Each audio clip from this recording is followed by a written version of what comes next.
Composting with worms part 2. Now, as you can see, I have 5 bins, 4 here, 1 on the floor. I took the bottom bin and put that on the floor here for a second because that's going to become my top bin.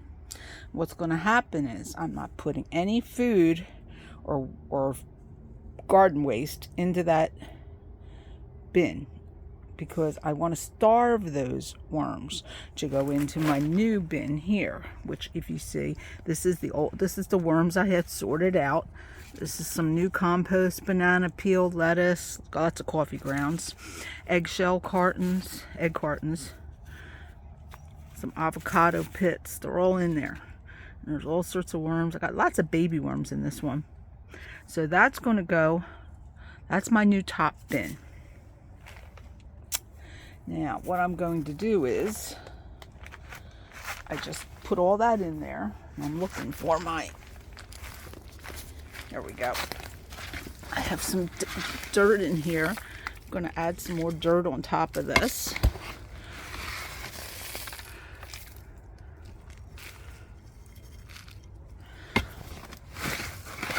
And this here is just paper bags and stuff, just stuff that you would normally, some people would throw out, but the worms actually like it for bedding, and they'll turn all that into nice dirt for you.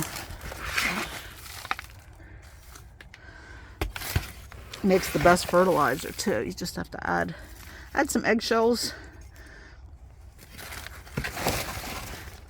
Actually, worms like eggshells too.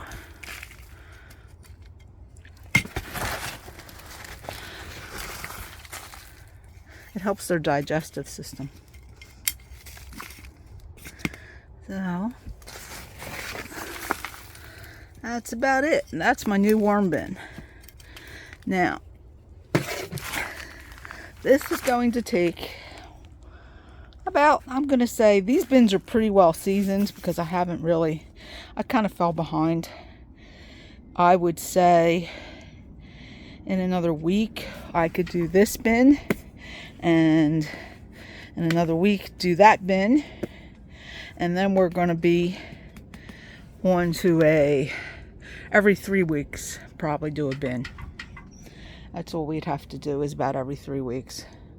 And those little baby worms you saw are going to become bigger worms.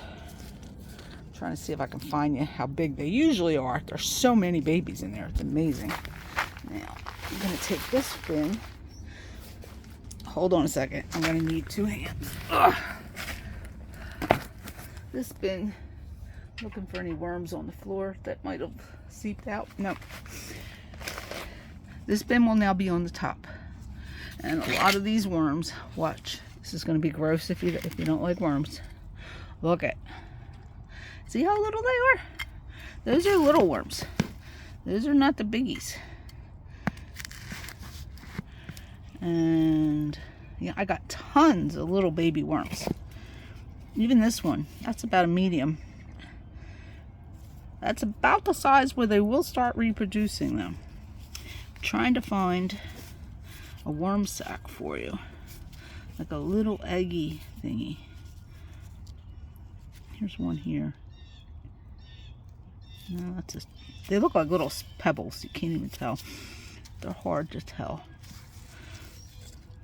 But they live in these little sacks until they hatch, kind of like a worm egg. Here's one. Right here.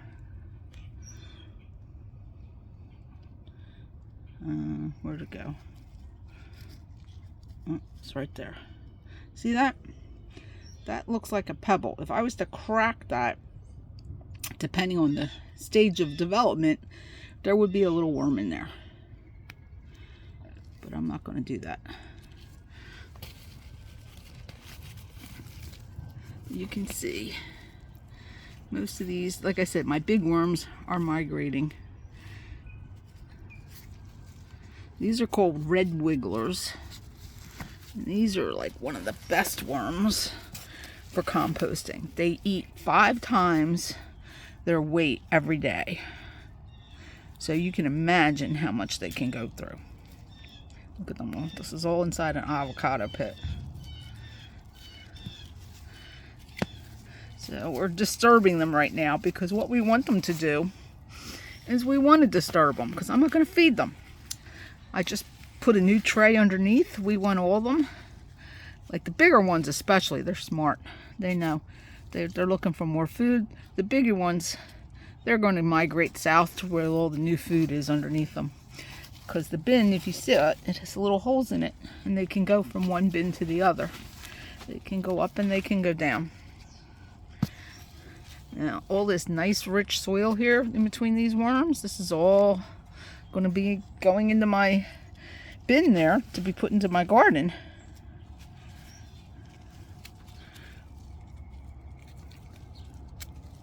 Yeah.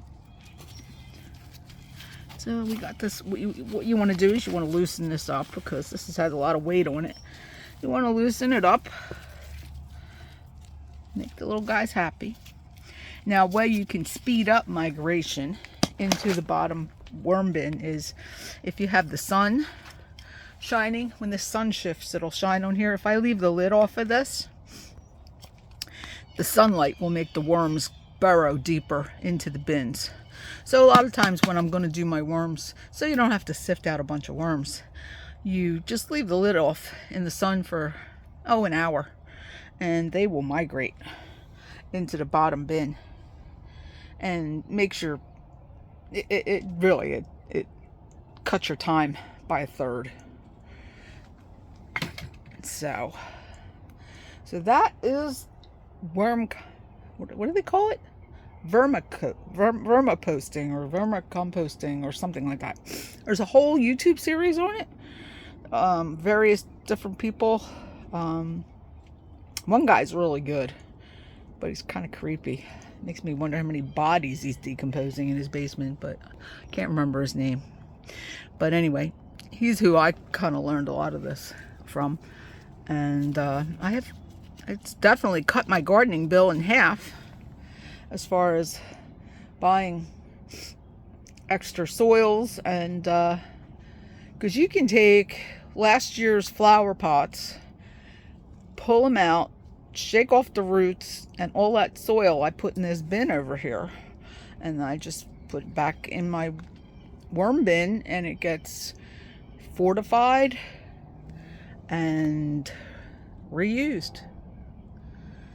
And it's one of the best.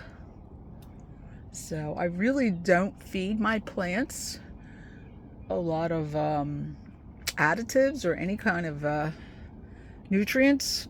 They get most of their nutrients out of the worm bin. Also, if you look down here, you see that spout?